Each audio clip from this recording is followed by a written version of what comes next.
I would like to welcome you all to the Scumbag era.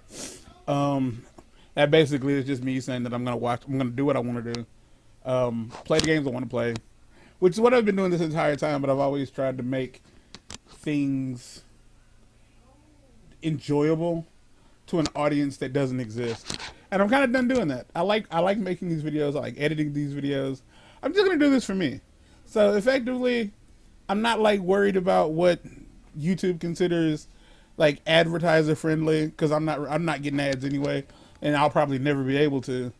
So here's the deal: if you like what I do, leave a comment, subscribe, maybe share it with somebody else that you might think is good. If you don't like it, fuck it. Go ahead and tell me that you don't like what I'm doing. Yes, I'm not supposed to swear in the first minute, but I don't care. No ads, and that's kind of the plus side to this channel. I'm effectively wild wild westing it. I can do whatever I want. I hope you enjoy the show. Peace out. Ugh. The funnest little information. All right, y'all. We are back with Princess Showtime Revisited, Peach Edition. Cowgirl in the Wilderness Revisited. So, Mark, do you remember me telling you about somebody named SpongeBob? Yeah, on several occasions. Yeah. I still don't really know how to talk to people. I don't. I really, really don't. But like, the best way I can put it is, I feel conflicted when I talk to her, because it's never like this feeling of like, I like her. I like her, but I like her for all the wrong reasons. If I'm being completely honest, like I do, I like her for all the wrong reasons. Like, as a part of me, I find her interesting, but I find her interesting again for all the wrong goddamn reasons. This is a very interesting stage. I think you'll really like this.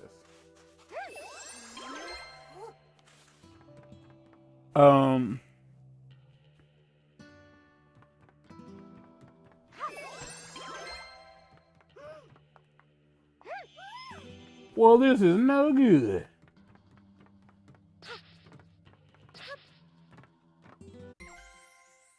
Okay, so there's 4 in this stage that I never found. And I don't know where they are. I have enough time that I'll probably, before I start uploading, before I like finalize these videos, he's got to be in here. Yeah, because I'm about to say, well, I remember in this stage, like, I remember there's nothing in here.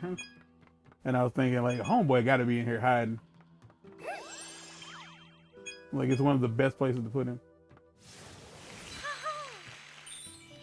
Okay, I lied. There was something in here. So, my most recent nonsense with SpongeBob. Last week, from Amazon, I bought a box of 54 Rice Krispie treats. Where? I just said Amazon. Wait, I mean, I guess I'm just. Where isn't the thing? It's like, what was it, like brand? On brand? Oh yeah, it was Kellogg's. There's a box of 54 Rice Krispie fucking Rice Krispie treats. No questions asked. Wow. Like, just straight up, a big ass box of Rice Krispie treats. I didn't know they made them. Like, it comes in a big brown box. Yeah. If you're curious. It's not like your average, like. No, it's not like a big blue box of Rice Krispies. It's not. Maybe Snack Crackle will pop endorses this. They just sell it. But no, that's what this is. Like, it just straight up says Kellogg's Rice Krispie treats original flavor. Like, and they're like little squares. They're not the long like rectangular bars that we know from like childhood. Mm-hmm. Like, they're not. Oh, shrinkflation is real.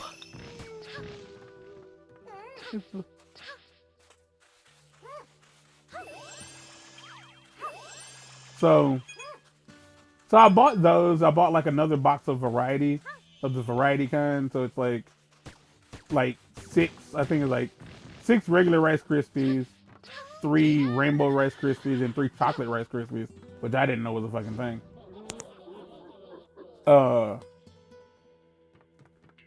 And then I bought a box of Reese's Puff cereal bars. So Wednesday, I went to the clinic because I got them Tuesday. Like they got delivered Tuesday. So Wednesday when I went to the clinic, I decided to take like 10 Rice Krispie treats with me to the clinic. And I passed them out. And I just was like, if anybody wanted one, I gave them one. Her, on the other hand, I did not give her a Rice Krispie treat. I specifically straight up asked her, like, do you want a treat? Like, my favorite part about this was, like, I'm going to say her name, and I think it's going to be, like, one of the first time I said her name. But, like, when she walked by, because, like, that whole social anxiety thing of, like, I've talked to her on several occasions, and when I start talking to her, I usually feel a bit more comfortable, but it just was what it was. And she walked by, and I think she was going on break, and I said, hey. And she's like, Hannah. I was like, she's like, Hannah. My name's Hannah. Hannah. And I was like, at this point, like, I'll be real with you. At this point, I was like, we're making eye contact. You feel me? I was like, okay, I got it. And then she kept saying her name, and I was like, can I not move forward with this conversation until I call you by your name? I was like, is that what this is? And a part of me was like, well, you know, fair enough. And I was like, would you like a treat? And she's like, what kind of treat? The weirdest part about this entire exchange to me was immediately she asked, like, she said like those. They had like a little pyramid of Rice Krispie treats. I said, yeah, like these, but not these. Like, I tried to make it very obvious, like, no, you don't get one of these. You have something special. And then she just tried to ask me, is it chocolate? And I was like, how the fuck did you know it was chocolate? And I gave her. Now, here's the deal. You could argue, like, oh, so, like, you were just trying to be cute and you gave her, like, a special bar. Yes. But also, everybody else got a regular Rice Krispie treat. Everybody else happened to be white. She got a Reese's Puff treat cereal bar, which happens to mostly be brown. And she is indeed one of the only black people that works at the clinic. I was curious as to, like, I thought it was funny. I did. I thought it was funny. I'm not gonna pretend like I didn't think it was funny. I did. There were racial undertones because I think things like that are funny. She didn't question it. She didn't question it at all. Funny. Yeah, she didn't question it in the slightest. She thanked me. Like, and like a part of me feels like she thanked me in the way of, like, I genuinely didn't know you were capable of being nice. And I was like, what is the deal? Like, why do people think I'm mean? Like, just because I'm fat doesn't mean I'm mean. Most fat people aren't mean. Not saying they aren't. Just saying I'm not. I mean, I can be, but, like, not for nothing. They just barely got away. Nay. Nay. Brr.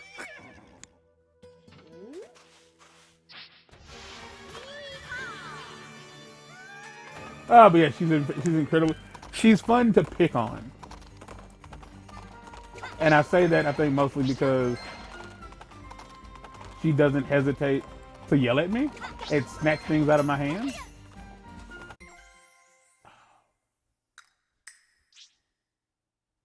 No. No.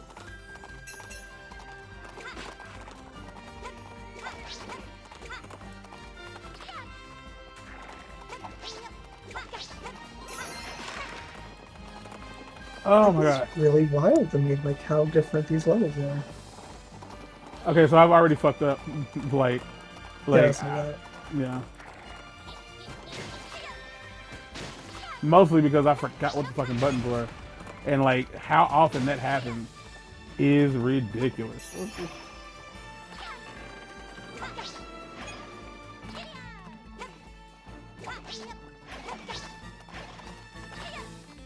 There are two buttons. And, like, way too often, I have accidentally pressed the wrong one while trying to do something else. So, like, yeah, it's back there. Yeah, it's back there. Like, I gotta do the stage again. There's no reason to, like, yeah, just start it over. Now, I will find out now whether or not restarting a stage from the middle, like, yeah, it starts all the way over, all the way over. Okay, so the question is, does everything? Okay, so Mark, you see, they're running away with gems. You see that? Mhm. It's a play. See, mm, Oh no, you lose everything if you start over. Good to know. I want to know if like it is genuinely like okay, it's a play. They're playing in the play. Uh huh. So is it all a play or That's the question. What are we doing? what is a play and what is like the reality and is it all just a play? Are we all doing a play around the idea that someone's stealing the play? Well, that's the thing. The play has 100% been hijacked. Like the theater has been hijacked, and so like effectively, when I tell you I'm struggling to understand what's happening, the theater has been hijacked. The minions of Grappe are taking over each of the storylines. The main actors in each play have been kidnapped. Like that's what's happening. That is what's happening. That is what has happened. I get that part, but like But in these stories, like it's a play. Like it's acknowledged that these are actors. By the way, they're called feats. Theets. They are not called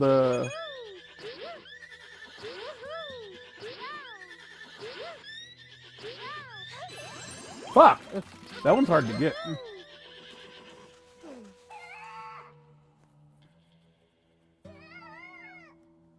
Uh-huh.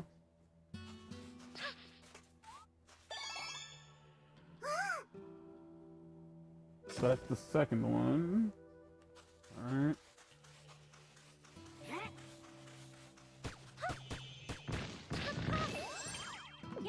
So that won't knock them out, but it'll get rid of them temporarily. Okay, so that was one of the ones I also didn't get. We're maximizing coins because we need them. I don't remember what for. But yeah, like it's in every single stage. Like that's what's happening. The bad guys are stealing something that the thieves need in order to. By the way, like the first run through of this probably won't be the episode. Like it'll probably be cut content because there's absolutely no reason. Like so if you're watching this, if you're watching this, by all means, like this is the second time I ran through this because I missed one of the sparkle gems.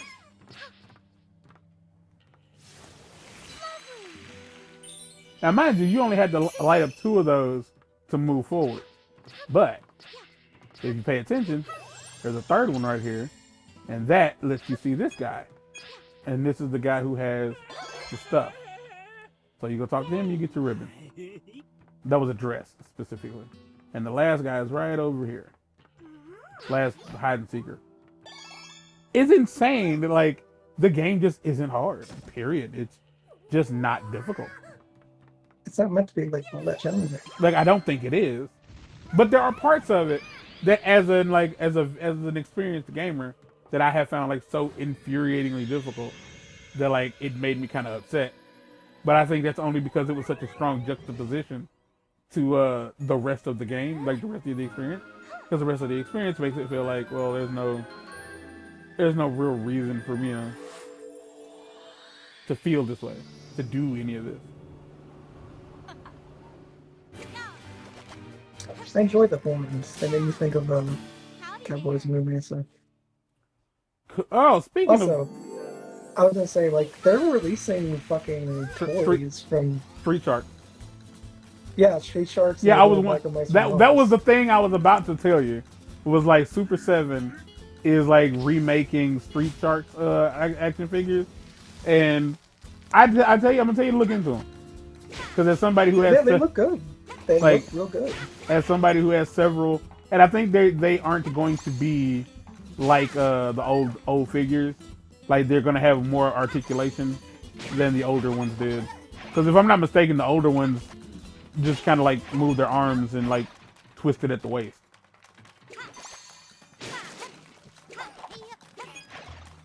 Yeah, but it's wild. It's wild to think that they're making toys for that. Because it's only made for a specific set of people. Because people nowadays don't know what the fuck that is. Well, I need you to understand, Super 7, they make toys for TMNT and Masters of the Universe and G.I. Joe. So it's not really that surprising. They make toys for people in their 30s and 40s. 30s, 40s, and 50s. Like it's HD remakes of classic toys. Because they like money. Yeah, because I'm gonna be honest with you, like I bought like the Four Brothers, and it cost me like $200. Like I pre-ordered them a year in advance, and it cost like $200. So this is where I fucked up last time. Like the thing is, like it's and like it's early on.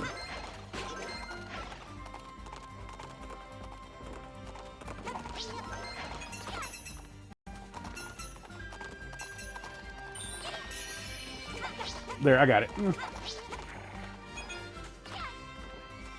I always hate like when you get collectibles like in these like on rail sections. Yeah. And anything. Especially if you can't restart checkpoint.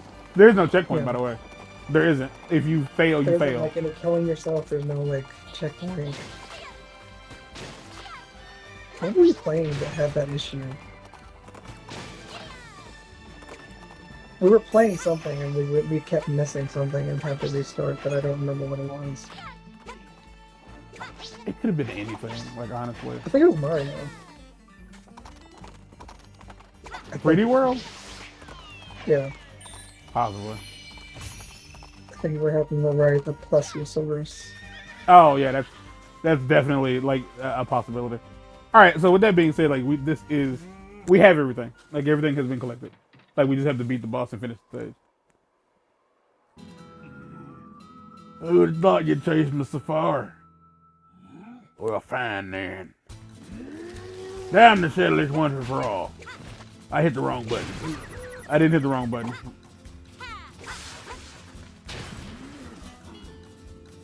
And now you know exactly how many times you're gonna have to hurt him.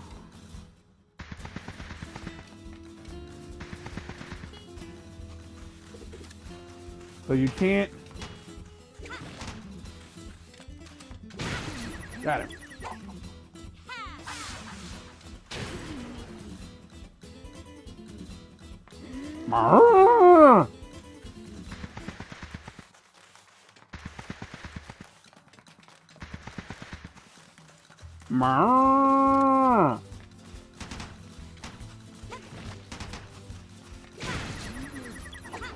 Flawless.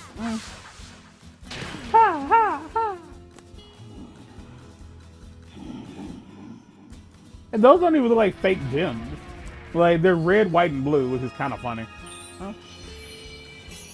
It don't get no more American than westerns and diamonds.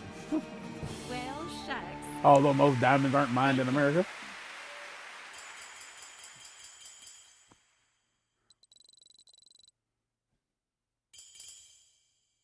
There you go. That is complete. That is a completed stage. And it's another one of those stages that just gives you a decent amount of coins. So like you're easily if you play through the entire game, 106%ing this nonsense ain't really gonna be all that hard.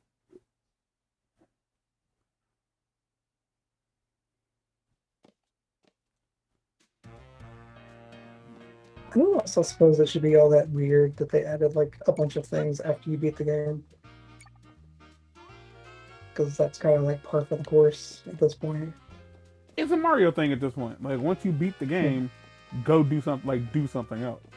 You know what I mean? Like in general, expect that you should be doing some more stuff after you do the thing. Yeah, because like otherwise, the game is over. Like, and I feel like it's par for the course for the later games. And if you're wondering, like, hey, in that last episode, you said You were going to talk about this girl you have a crush on. Like, I don't know if I have a crush on her. I think I just like picking on her, which might be the same thing. I don't know. In the next episode, though, I'm going to talk about unhealthy relationships. Oh, but if you missed that conversation, you possibly did, because it's not in this episode. It's in the cut content, because I messed that stage up. Because I don't think that this episode needs to be 19 minutes long. So for that, I apologize. Oh, get out.